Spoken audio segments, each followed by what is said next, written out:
అందరికీ నమస్కారం. సర్కారు వారి మీడియా యూట్యూబ్ ఛానల్‌కు స్వాగతం. మన దేశంలో ప్రతి మధ్యతరగతి తల్లిదండ్రుల ఏకైక కల తమ పిల్లలను ఉన్నత చదువులు చదివించడం.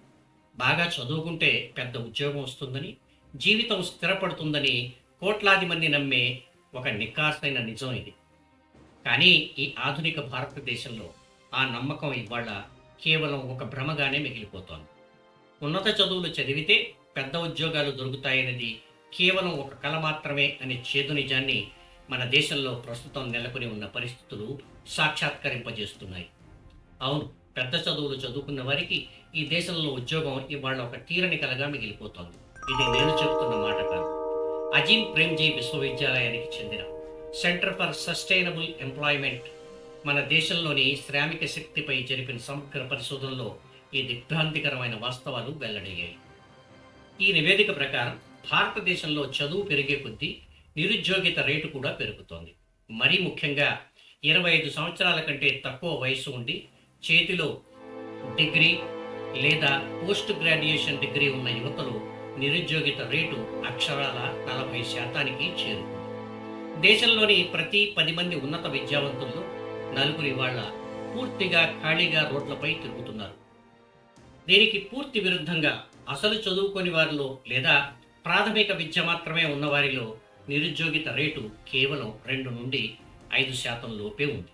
అంటే చదువుకోని వాడికి అసంఘటిత రంగంలో ఏదో ఒక కూలి పనో దినసరి పనో దొరుకుతుంది. కానీ లక్షల రూపాయల ఫీజులు కట్టి సంవత్సరాల తరబడి శ్రమించి పెద్ద చదువులు చదివిన యువత మాత్రం మార్కెట్లో ఉద్యోగం దొరక్క తీవ్రమైన మానసిక ఆందోళనకు గురవుతున్నాడు. ఆర్థికవేత్తలు దీనిని ఎడ్యుకేటెడ్ అన్ఎంప్లాయ్మెంట్ పారాడాక్స్ అని పిలుస్తున్నారు. ఒకవైపు దేశ జీడిపి 6 నుండి 7% వేగంతో వృద్ధి చెందుతోందని ప్రభుత్వ గణాంకాలు చెబుతున్నప్పుడు ఆ వృద్ధి చదువుకున్న యువతకు ఉద్యోగాలను ఎందుకు సృష్టించలేకపోతోంది? విద్యా వ్యవస్థలో లోపాల, లేక ప్రభుత్వ విధానపరమైన వైఫల్యాల? ఈ నిశ్శబ్ద సంక్షోభం వెనుక ఉన్న కఠోర వాస్తవాలను ఇప్పుడు పూర్తి ఆధారాలతో విశ్లేషిద్దాం. చదువుకున్న వారే ఎందుకు ఎక్కువ కాలం నిరుద్యోగులుగా ఉంటున్నారు? ఈ ప్రశ్నకు అజీం ప్రేమ్జీ విశ్వవిద్యాలయం ఒక ఆసక్తికరమైన సిద్ధాంతాన్ని తెరపైకి తీసుకొచ్చింది.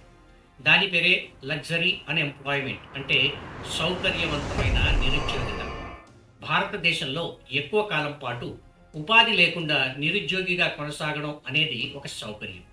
అది కేవలం ఆర్థికంగా స్థిరపడిన కుటుంబాలకే సాధ్యమవుతుంది. పేద కుటుంబాలలోని వ్యక్తులు ఆదాయం లేకుండా ఎక్కువ కాలం వేచి ఉండలేరు.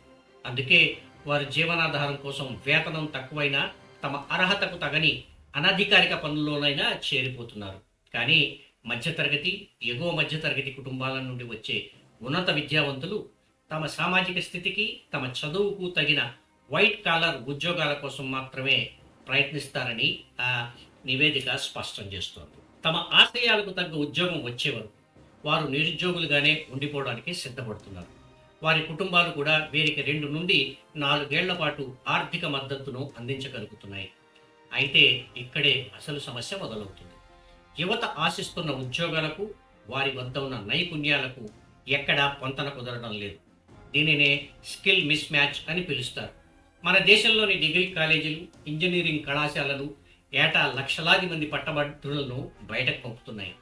కానీ ప్రస్తుత ఆధునిక పరిశ్రమలకు కావలసిన సాంకేతిక పరిజ్ఞానం, కమ్యూనికేషన్ స్కిల్స్ చాలా మందిలో ఉండడం లేదు. ఫలితంగా కేవలం సర్టిఫికెట్లు ఉండి ఉద్యోగానికి అవసరమైన నైపుణ్యాలు లేకపోవడం విద్యావంతులనే యువతకు ఒక పెద్ద శాపంగా మారుతోంది. దీనివల్ల ఉద్యోగం దొరకని కొందరు గ్రాడ్యుయేట్లు చివరకు తమ విద్యార్హతతో సంబంధం లేని delivery boys, security guards, data entry operators వంటి తక్కువ వేతన ఉద్యోగాల్లో చేరుతున్నారు. ఇది నిరుద్యోగిత కంటే ప్రమాదకరమైన అల్ప ఉపాధి లేదా అండర్ ఎంప్లాయ్మెంట్ అనే సమస్యను సూచిస్తోంది. ఇప్పుడు నాణ్యానికి మరోవైపు చూద్దాం. సమస్య కేవలం యువత నైపుణ్యాలలోనే లేదు, మన దేశ ఆర్థిక విధానాల్లో కూడా ఉంది. గత దశాబ్ద కాలంగా దేశ ఆర్థిక వృద్ధి రేటు ప్రపంచంలోనే అగ్రస్థానంలో ఉందని మనం వింటున్నాం. కానీ ఈ వృద్ధి ఉద్యోగాలను సృష్టించలేని వృద్ధి. దీనినే ఆర్థిక శాస్త్రంలో జాబ్లెస్ గ్రోత్ అని పిలుస్తారు. ప్రభుత్వాలు అనుసరించిన ఆర్థిక విధానాలు కేవలం క్యాపిటల్ ఇంటెన్సివ్ రంగాలకే పరిమితమవుతున్నాయి. అంటే ఎక్కువ పెట్టుబడి, తక్కువ కార్మికులు అవసరమయ్యే రంగాలు. ఉదాహరణకు ఫార్మాస్యూటికల్స్, భారీ యంత్రాలు, పెట్రోకెమికల్స్, ఆటోమొబైల్స్, ఐటీ వంటి రంగాలు. ఒక భారీ కెమికల్ ప్లాంట్ స్థాపించడానికి 5,000 నుండి 10,000 కోట్ల రూపాయల పెట్టుబడి అవసరమవుతుంది. కానీ అక్కడ ఆధునిక టెక్నాలజీ, రోబోలు పనిచేయడం వల్ల కేవలం 500 నుండి 1000 మంది లోపు నిపుణులకు మాత్రమే ఉద్యోగాలు అక్కడ లభిస్తాయి. అంటే ఇక్కడ పెట్టిన ప్రతి కోటి రూపాయల పెట్టుబడికి వచ్చే ఉద్యోగాల సంఖ్య అత్యల్పం. మరోవైపు ఎక్కువ మందికి ఉపాధినిచ్చే లేబర్ ఇంటెన్సివ్ రంగాలను ప్రభుత్వ విధానాలు పూర్తిగా నిర్లక్ష్యం చేశాయి.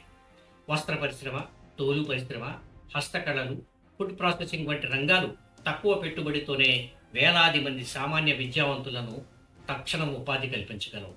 మన పొరుగున ఉన్న బంగ్లాదేశ్, వియత్నాం వంటి దేశాలు కేవలం వస్త్ర పరిశ్రమను నమ్ముకుని కోట్లాది మంది మహిళలకు, యువతకు ఉద్యోగాలు ఇచ్చాయి. కానీ మన దేశంలో లాజిస్టిక్స్ లోపాలు, ప్రభుత్వాల నుండి సరైన ప్రోత్సాహం లేకపోవడం వల్ల ఈ రంగాలు వెనుకబడ్డాయి. అంతేకాదు దేశంలో ఎక్కువ ఉద్యోగాలను కల్పించే చిన్న మధ్య తరహా పరిశ్రమల రంగం అంటే ఎంఎస్ఎంఈ నోట్ల రద్దు, జిఎస్టి లోపాలు, కోవిడ్ లాక్డౌన్ తర్వాత తీవ్రంగా దెబ్బతింది. ప్రభుత్వం ఇటీవల తెచ్చిన ప్రొడక్షన్ లింక్డ్ ఇంటెన్సివ్ లేదా పిఎల్ఐ పథకాలు కూడా సెమీ కండక్టర్లు, ఎలక్ట్రానిక్స్ వంటి హైటెక్ రంగాలకే వేల కోట్ల సబ్సిడీలు ఇస్తున్నాయి. ఇవి దేశాన్ని సాంకేతికంగా ముందంజలో ఉంచుతాయి. కానీ దేశంలో ఉన్న 40% విద్యావంతులైన నిరుద్యోగ యువతకు ఇవి ఉద్యోగాలను ఇవ్వలేవు. ప్రభుత్వం సంపదను సృష్టించే ఆధునిక రంగాలపై పెట్టిన శ్రద్ధను ఎక్కువ మంది పొట్ట నింపే చిన్న తరహా ఉత్పాదక రంగాలపై పెట్టకపోవడమే ఇవాల్టి ఈ సంక్షోభానికి మూల కారణం. కథ ఇక్కడితో అయిపోలేదు. ప్రైవేట్ రంగంలో ఉద్యోగాలు లేవు సరే, మరి ప్రభుత్వ రంగం ఏం చేస్తుంది? ఇక్కడ ఉన్న ఖాళీల వివరాలు చూస్తే ఎవరికైనా మైండ్ బ్లాంక్ అవ్వాల్సిందే. దేశవ్యాప్తంగా కేంద్ర రాష్ట్ర ప్రభుత్వాలలో లక్షలాది ఉద్యోగాలు ఖాళీగా భర్తీ కాకుండా ఉండిపోయాయి. మొదటగా కేంద్ర ప్రభుత్వ విభాగాలను పరిశీలిద్దాం. పార్లమెంట్లో ఇచ్చిన అధికారిక సమాధానాల ప్రకారం కేంద్ర ప్రభుత్వ పరిధిలోనే దాదాపు 10 లక్షలకు పైగా పోస్టులు ఖాళీగా ఉన్నాయి.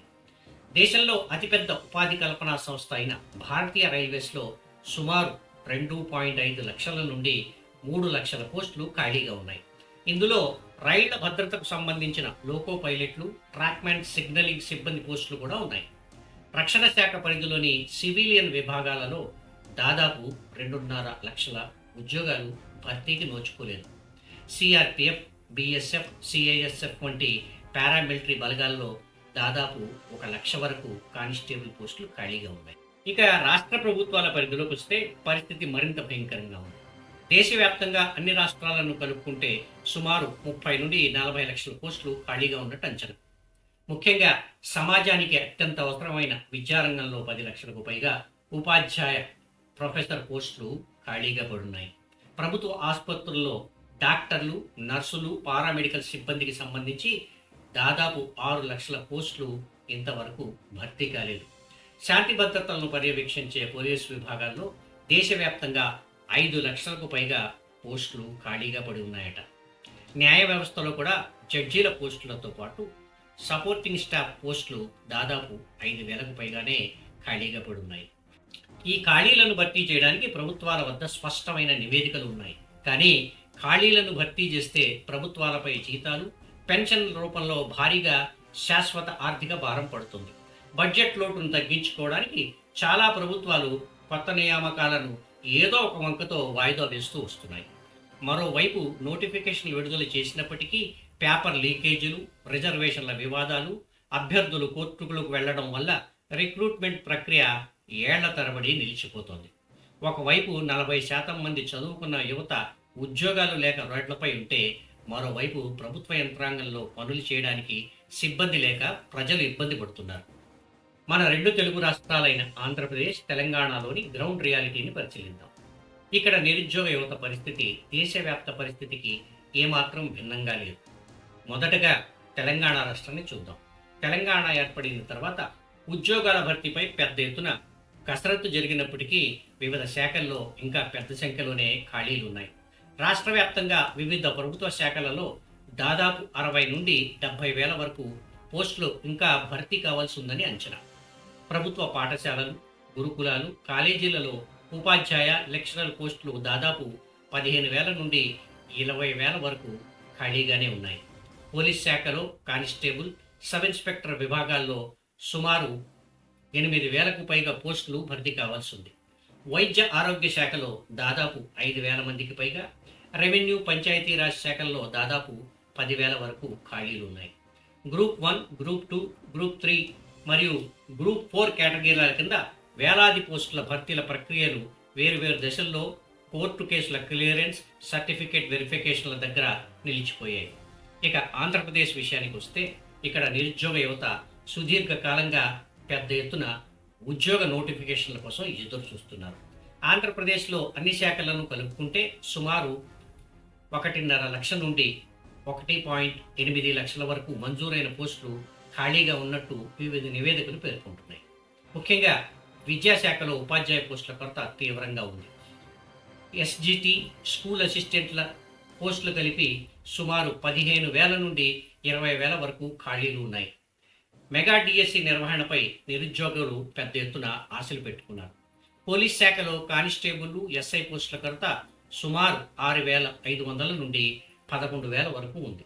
గ్రామ వార్డు సచివాలయాల్లో వివిధ విభాగాల్లో సుమారు 15,000కు పైగా పోస్టులు ఖాళీగా మిగిలిన్నాయి.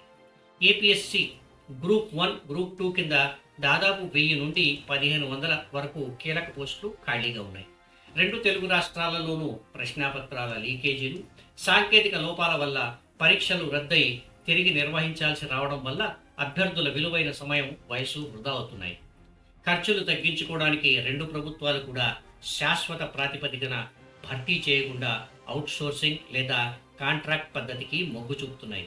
దీనివల్ల చదువుకున్న యువతకు ఉద్యోగ భద్రత కరువవుతోంది. ప్రభుత్వం కొన్ని రకాల సంప్రదాయ రిక్రూట్మెంట్లనే నిలిపివేసిందని లేదా వాటి స్వరూపాన్ని మార్చేసిందని వస్తున్న వార్తలు అక్షరాల నిజం. ఖర్చులు తగ్గించుకోవడానికి పాత నియామక పద్ధతులకు ప్రభుత్వాలు స్వస్తి పలికాయి. దీనికి అతిపెద్ద ఉదాహరణ రక్షణ రంగంలో వచ్చిన అగ్నిపథ్ పథకం. సైన్యంలో గతంలో ఉన్న శాశ్వత ఉద్యోగ భద్రత, పెన్షన్ సౌకర్యాన్ని కేంద్ర ప్రభుత్వం పూర్తిగా నిలిపేసింది. ఇప్పుడు సైన్యంలో చేరే వారంతా అగ్నివీరులుగా కేవలం 4 సంవత్సరాల కాల పరిమితి కోసమే ఎంపికవుతారు. వీరిలో 25% మందిని మాత్రమే ఉంచుకుని మిగిలిన 75% మందిని పెన్షన్ లేకుండా విధుల్లోంచి తొలగించేస్తారు. భారతీయ రైల్వేలో కూడా ఆధునిక సాంకేతికత పెరగడం వల్ల సేఫ్టీయేతర పోస్టులను క్రమంగా రద్దు చేస్తున్నారు. స్టేషన్ల నిర్వహణ, క్యాటరింగ్, శుభ్రత పనులను ప్రైవేట్ కాంట్రాక్ట్ ఏజెన్సీలకు అప్పగిస్తున్నారు. కేంద్ర ప్రభుత్వ ఆఫీసుల్లో ఉన్న గ్రూప్ డి పోస్టుల భర్తీని పూర్తిగా నిలిపివేసి వాటన్నిటినీ మల్టీ టాస్కింగ్ స్టాఫ్ లేదా ఎంటీఎస్గా మార్చారు. బ్యాంకింగ్ రంగంలో బ్యాంకుల విలీనం, ఆన్లైన్ బ్యాంకింగ్ పెరగడం వల్ల క్లరికల్ పోస్టుల సంఖ్య గణనీయంగా తగ్గింది. ప్రభుత్వం శాశ్వత ఉద్యోగాల స్థానంలో తాత్కాలిక ఉద్యోగాలను తీసుకోవడానికి ప్రాధాన్యత ఇస్తుంది. దీనివల్ల దేశ ఆర్థిక వ్యవస్థలో ఒక ప్రమాదకరమైన ధోరణి కనిపిస్తోందని అజీం ప్రేమ్జీ విశ్వవిద్యాలయం హెచ్చరించింది. దీనినే నిర్మాణాత్మక తిరోగమనం లేదా స్ట్రక్చరల్ రెట్రోగేషన్ అంటారు. సాధారణంగా ఆర్థిక వ్యవస్థ వృద్ధి చెందుతున్నప్పుడు కార్మికులు వ్యవసాయ రంగం నుండి ఎక్కువ ఆదాయం ఉన్న తయారీ లేదా సేవా రంగాల వైపు మళ్ళాలి. కానీ మన దేశంలో దీనికి విరుద్ధంగా 2017 తర్వాత ఉపాధి కోసం తిరిగి వ్యవసాయ రంగంపైనే ఆధారపడడం పెరిగింది. కుటుంబ ఆదాయాన్ని నిలబెట్టుకోవడానికి ఒకే కుటుంబం నుండి ఎక్కువ మంది సభ్యులు, ముఖ్యంగా మహిళలు స్వయం ఉపాధి లేదా చిన్న చిన్న పనుల్లో చేరాల్సి వస్తుంది. ఎక్కువ గంటలు శ్రమిస్తున్నప్పటికీ వారి వాస్తవ వేతనాల్లో వృద్ధి కనిపించడం లేదు. మరి ఈ దేశవ్యాప్త సంక్షోభానికి పరిష్కారం ఎక్కడుంది? ఈ సంక్షోభానికి ఆర్థిక నిపుణులు కొన్ని స్పష్టమైన మార్గాలను సూచిస్తున్నారు. మొదటగా గ్రామీణ ఉపాధి హామీ పథకం తరహాలోనే పట్టణ ప్రాంతాల్లోని యువత కోసం కూడా ఒక ప్రత్యేక పట్టణ ఉపాధి హామీ పథకాన్ని తీసుకురావాలి. దీని ద్వారా పట్టణ ప్రాంతాల్లోని మౌలిక వసతుల కల్పన పనుల్లో అంటే ఇన్ఫ్రాస్ట్రక్చర్ డెవలప్మెంట్లో విద్యావంతులైన యువతకు కనీస వేతనంతో కూడిన తాత్కాలిక ఉపాధి కల్పించవచ్చు. రెండవది వస్త్ర పరిశ్రమ, తోలు పరిశ్రమ, ఫుడ్ ప్రాసెసింగ్ వంటి లేబర్ ఇంటెన్సివ్ రంగాలకు ప్రభుత్వం ప్రత్యేక రాయితీలు ఇవ్వాలి. మూడోది కేవలం పుస్తక జ్ఞానానికి పరిమితం కాకుండా డిగ్రీ స్థాయి నుంచే ప్రాక్టికల్ నైపుణ్యాలు, విధిగా ఇంటర్న్షిప్ ఉండేలా విద్యా వ్యవస్థను మార్చాలి. చివరగా విద్య, వైద్యం, సామాజిక సంరక్షణ రంగాల్లో ప్రభుత్వాలు పెట్టుబడులను భారీగా పెంచాలి. దీనివల్ల ఉపాధ్యాయులు, నర్సులు, పారామెడికల్ సిబ్బందిగా లక్షలాది మంది చదువుకున్న మహిళలకు, యువతకు గౌరవప్రదమైన ఉద్యోగాలు లభిస్తాయి. భారతదేశంలో సమస్య కేవలం ఉద్యోగాల కొరత మాత్రమే కాదు.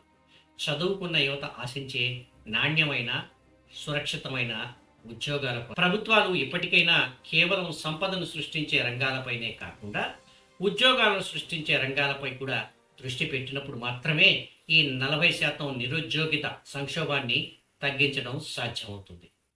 ఈ వీడియో సమాచారం మీకు నచ్చితే లైక్ చేయండి, మీ మిత్రులకు తెలిసేలా షేర్ చేయండి.